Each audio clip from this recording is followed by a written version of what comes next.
What's going on, man? Welcome back to the basement. I'm Ron, and it's the morning after the Monday Night Football game, which means it's time to sift through your waiver wire and find the players that you need to add this week. So today we're going to be talking about our must-add waiver wire targets for Week 5 of the fantasy football season. With all that being said, if you enjoy, make sure down below, subscribe, leave a like. Let's go. Like this froze, ice cold,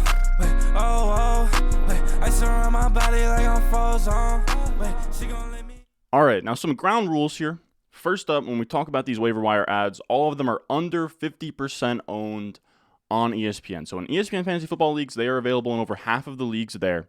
And then on top of that, the first guys we'll talk about are my priority ads, which are guys that I'm using 15% or more of my budget on. And then after that, we'll just have ads, which are guys you just add, you pick up for $0, or you grab when waivers already clear. And if you want the complete list of my waiver wire FAAB article where I go through every single player that's on this video's list, some more players, I order them all across every position, and I give you exactly how much FAAB I'm bidding on in my leagues, that will be on patreon.com/Ron Stewart. But if you're not interested, enjoy the video. Here we have, first up, Romeo Doubs.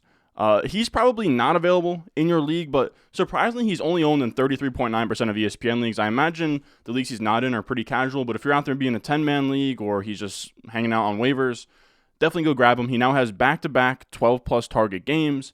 He is out here having the highest target per out run on the entire Green Bay Packers wide receiver room, in the wide receiver room. I don't know why I can't talk. It's early, fellas. But after that, you have Christian Watson down there. Christian Watson's going to elevate his routes up, and I imagine Romeo Doubs stays in two wide receiver sets while Jaden Reed gets downgraded to wide receiver 3. Romeo Doubs is a nice wide receiver 3 moving forward. He is the wide receiver 16 on the year, and Jordan Love has actually been making this offense pretty viable through the air. Now, our second must-add waiver wire target for Week 5 is going to be Jaleel Mclaughlin. I hope I'm saying that right.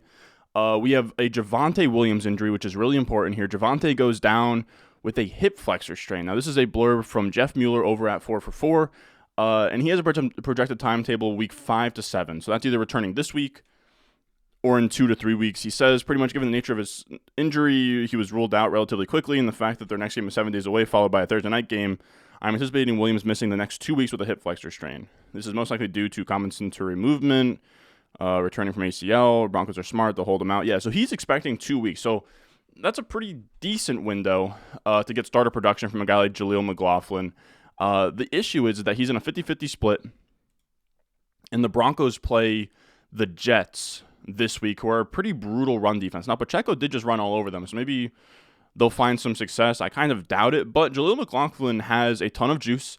He was in about a 50-50 split with Samaje Perine after the injury. Dwayne McFarland covers here after the injury. Perine led the backfield in snaps with 56%, but Jaleel McLaughlin had a bigger percentage of the rush attempts, a bigger percentage of route participation, and on top of that, he had 10 touches for 104 yards and a touchdown, Jaleel McLaughlin, in this game. He has a ton of juice. Like, he's undersized at 5'7", 187 pounds, but he runs a 4.4. He's also, heavy asterisks on this. It's really cool. But he is the NCAA's all-time leading rusher with 8,155 yards, split between a D2 school and an FCS school. So kind of asterisks there in terms of being the, leading rusher of all time in college. I guess he is, but it's still cool. He was a mega producer. I think he was undrafted. And on top of that, the thing that's sort of nice here is he's sort of Sean Payton's pet player, where Sean Payton, I feel like sometimes he just has these guys, like him bringing Adam Troutman with him from New Orleans, where not that he has an incentive to play Jaleel McLaughlin because of that, but it does seem like Jaleel McLaughlin is a guy that Sean Payton really likes as one of these next, Darren Sproles type of difference makers. We've even seen Sean Payton. I want to say he was still with the Saints when they had like Deontay Harris. I don't know. There's just these type of guys that he does like to use in his offense. Jaleel McLaughlin will be on like the back end, probably high end RB4, back end RB3 type of radar this week, but he is worth picking up just in case if he does take over the main back role and he can give you some usable weeks while Javonte is gone. I'm gonna be honest with you guys. The waiver wire this week is pretty bare. Next up, we have Gus Edwards. Gus Edwards owned in 45.6% of leagues right now. And he actually saw a really nice role here where he had a 71% snap share, which is pretty rare for a Ravens wide receiver. I'm trying to see this a little bit bigger here. The rush attempts he had was, 50% of the rush attempts. I'm making this as big as I possibly can here. 71% of the rush attempts, 50% rush attempts, or 71% of the snaps, 50% of the rush attempts. 67% of the routes is actually really, really good. 100% of short down and distance. The issue is that they played the Browns, so that usage is really nice, but the Browns have been such a dominant defense that you're not going to really get production there. The only concern with Gus Edwards is he had 18 opportunities, and that was a good workload here. But I do think Justice Hill is still working back from that injury. He should get eased in more. And there's also a kid out of, I believe, East Carolina that we really liked during Dynasty rookie draft season, Keaton Mitchell, that is really interesting. So I wouldn't go all in and think that Gus Edwards is now going to be a 70% opportunity guy with the Ravens. But as of right now, he's probably the clubhouse leader to be the main back on what should be a good offense. So I do think that he is worth adding as like a mid-range RB3 type in the short term. Then we have Michael Wilson, our rookie wide receiver of the week pretty much, where he goes off. He has 7 catches, 76 yards, 2 touchdowns. But what I will say is I wouldn't go quite as crazy for Michael Wilson as we went for like Puka Nacua and Tank Dell and those type of guys. You still priority add Michael Wilson, but I will say outside of the 2 touchdowns, 7 catches for 76 yards isn't amazing.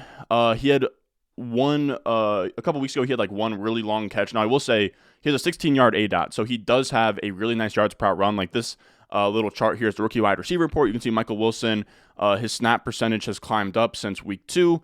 He's been almost a full-time wide receiver here. He's not commanding a ton of targets, but he's with that 16-yard ADOT, he's getting targeted so far downfield that he's being able to be efficient on those routes. So it's tough to say that Josh Dobbs will be able to ever support Michael Wilson in a meaningful way, but we do know that these rookie wide receivers are cheat codes and they're worth buying in. They're usually, I reference this chart every single week on the waiver wire, but rookie wide receivers are league winners down the stretch. We've seen it before with Amon-Ra St. Brown, Christian Watson, Brandon Ayuk, Jalen Waddle, A.J. Brown, Deebo Samuel. A lot of these guys came out their rookie years and down the stretch were absolute monsters. Michael Wilson has it in his range of outcomes, but I think you have to squint a little bit harder than you did for guys like Tank Dell and Puka Nacua earlier in the season. Now, after this, we just have our normal ads. These are guys I wouldn't go crazy about.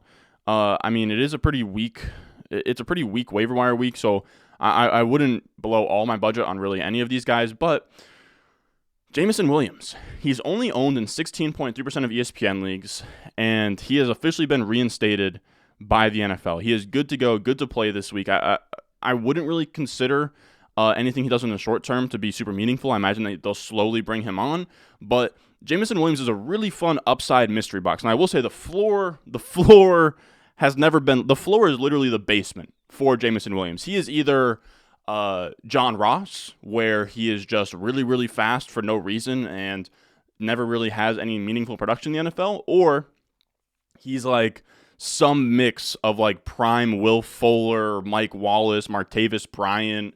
You want to get crazy, Isaiah Bruce, something like that. So it's tough. It's a super wide range of outcomes. He's really fun where I don't watch a ton of film. I've had comments this year. It's funny because we always bring in a new audience for every season. I watch games, but I don't trust myself to review film because some of the favorite guys I've ever watched on film or just, watched play, Johnny Manziel, Tim Tebow, Tavon Austin, like some of the most raw dudes of all time in college football. You could watch their film and be like, oh my God, this guy is amazing. And then it never translates. I always found that disconnect of like, when you're watching film, I'm not trained to know what translates. I'm just simply not trained to know what translates. So I don't pretend to be able to watch film and tell you what can translate. Now, I can watch film and sort of tell you something of what's going on between is it man, is it cover 1? Do we got cover 2? Are they blitzing? What's the alignment look like? But outside of that, I can't really do much. But I say all that to say, throw on the Jameson Williams tape, and this guy is electric. Like, he was outrunning cover 4, double bracketed safeties against Georgia. His final year at Alabama, Jameson Williams is an absolute dog. Then he tears his ACL. He doesn't register a 40 time. I truly, truly believe if he ran a 40, it would have been in the high 4.2s. Then he barely plays last year. I think he plays like 6% of the routes here. Yeah, we have the number. He plays on 6% of the routes. Like, He had an ACL. He gets activated towards the end of the season, and they really slow played him to the point where he was never a full-time wide receiver, but on a small sample. But on a per-out basis, he was commanding some targets. We really have nothing to gain. Again, he is a black mystery box, but this is a Lions offense that is good. They have the 8th most passing yards per game, and in terms of wide receivers, after Amon-Ra St. Brown, there is really nothing. It's Josh Reynolds, it's Marvin Jones, it's Khalif Raymond. It's a bunch of guys who aren't all that good. So Jameson Williams can carve out a little role here. He could be a nice boom bust wide receiver 3, wide receiver 2 type. If anything clicks here, but again, the floor is literally nothing. The floor is not anything. He is truly an upside black box type swing, but he is really, really fun. Now, after that, we have Chuba Hubbard, who is owned in 17.9% of leagues, and he gets a big boost just because his usage saw an uptick, but it was really just because of the Miles Sanders groin injury. He had more snaps than Miles Sanders. He had 12 routes to Miles Sanders, 11. He had 16 opportunities to Miles Sanders, 16. What I'll say is I don't really think Hubbard's going to be startable moving forward, but we do know that groin injuries do linger. So he's worth stashing, where you can't start him right now, but if Miles Sanders re-aggravates anything, he gets shut down for a week, all of a sudden you have Chuba Hubbard, who is an instant RB2 on your bench. Now, our 7th must-add waiver wire player here is a guy we talked about last week, and I don't know how he's still out there, but he's still available in 53% of ESPN leagues. But Josh Palmer this week, without Mike Williams, went out there, played really well. He had the 2nd most routes behind Keenan Allen. He had the most targets on the team, over a 30% target share. He looked good, man. Wide receiver. He's probably a wide receiver 3 moving forward. He had a top 30 finish on the week. Upside isn't crazy with Josh Palmer, but if you need a guy to just stick in your flex in a 2 wide receiver 2 flex 12-man league, he could probably get the job done.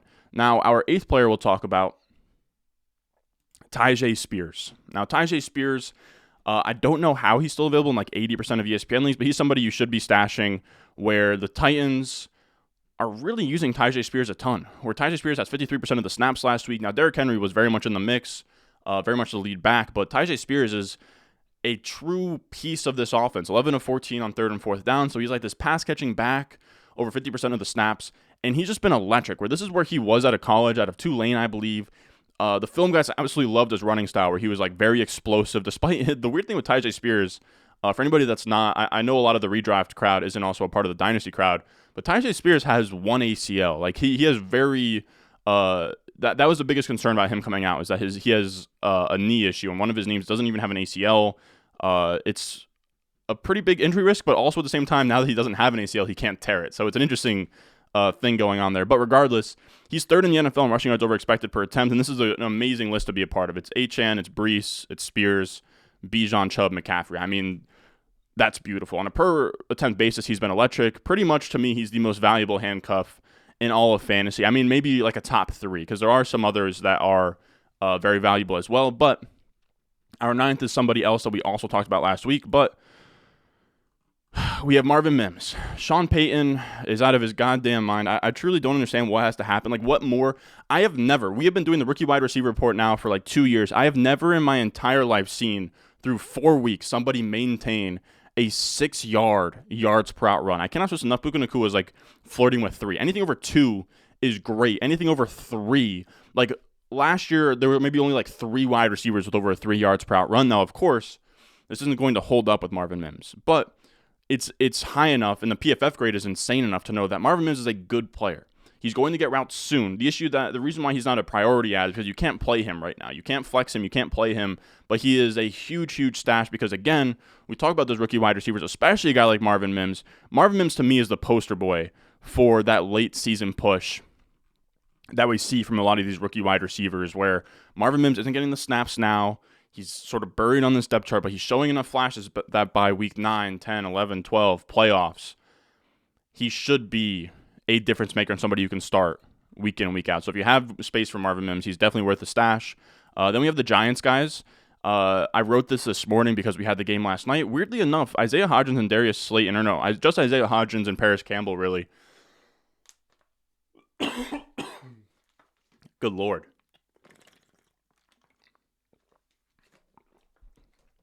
We're struggling this morning, fellas, but Wandale Robinson and Jalin Hyatt, interesting development here from the game. It was pretty brutal watch. The Giants were just looking terrible last night.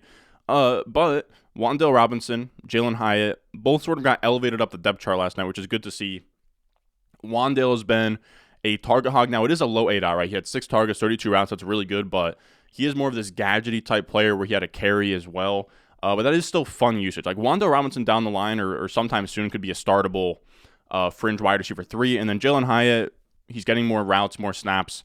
He's more of our rookie upside play for late season right now, but he has to show a little bit more flash or something to be usable down the stretch. Then we have a tight end and a quarterback. First, we have Jake Ferguson, who's really underrated right now. He's only owned in 24.5% of ESPN leagues, which I find to be insane. But Jake Ferguson last week, this is a tweet from Brad Spielberger, 14 targets was tied for 4th, 12 receptions was tied for 3rd. This is over the last 2 weeks. 125 receiving yards, 6th, 2.27 yards per run, 4th, 8 missed tackles forced, 1st, and it doubles up on 2nd. The touchdowns will come. And then in week 4, his tight end usage was just based on his ADOT, his targets, everything like that. He was the tight end 4 in usage. So Jake Ferguson, to me, has top 6 upside rest of the way. If you can stash him. My goodness. All right. Last up here, we have CJ Stroud. QB 10 on the year so far. He's available in over 2/3 of ESPN leagues. He's top 5 in passing yards. He has 3 straight 20-plus point weeks in fantasy.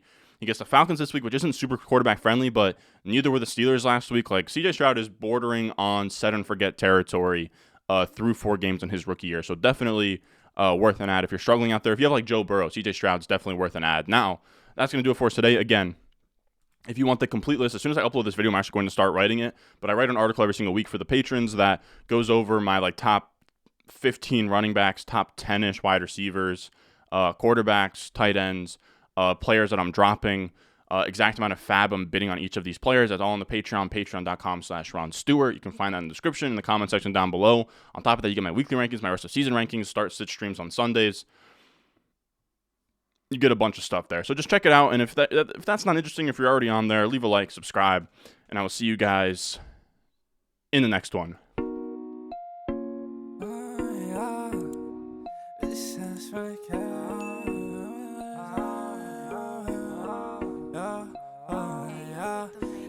Stones, like this froze, ice cold, oh, ice around my body like I'm